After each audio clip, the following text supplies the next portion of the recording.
ஒரு நாள் ஒரு வகுப்பறையில் ஆசிரியர் வந்து பாடம் எடுத்துட்டு இருந்தார். அப்படி பேச்சு வந்து அப்படியே பேச்சு வாக்கில் அது சைவமா அசைவமா அப்படிங்கிற அளவுக்கு போகுது. அப்போ அந்த ஆசிரியர் வந்து அசைவம் சாப்பிடாத ஒரு ஆள். அப்போ என்ன பண்ணுறாரு, அங்கே அசைவம் சாப்பிட்ற ஒரு பையனை வந்து ரொம்ப மட்டம் தட்டி பேசுகிறாரு.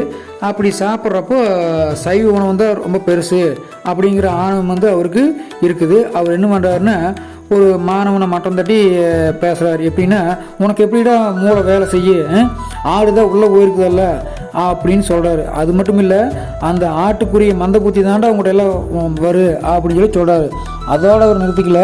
ஆமாம், ஆட்டுக்குடலில் அதோட அழுக்கு மலம் எல்லாம் இருக்குமல்லடா, அதை என்னடா பண்ணுறீங்க, அதையும் திம்பிங்களா அப்படின்னு போட்டு ரொம்ப கேவலமாக பேசுகிறாரு. அதை கேட்ட அந்த பையன் எந்திரிக்கிறான்.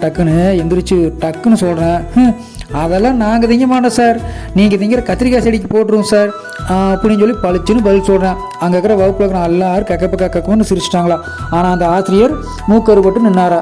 இந்த கதை மூலிமா தெரிஞ்சுக்க வேண்டிய விஷயம் என்னென்னா, யாரையுமே எப்போவுமே இழிவாக பேசக்கூடாது அப்படிங்கிறத நல்லா தெரிஞ்சுக்கணும். அப்படி பேசுனா நாம தான் மூக்கறுபட்டு நிற்க வேண்டி இருக்கும் அப்படிங்கிற நல்லா தெரிஞ்சுக்கணும். கதை கேட்ட உள்ளங்களுக்கு மிக்க நன்றி.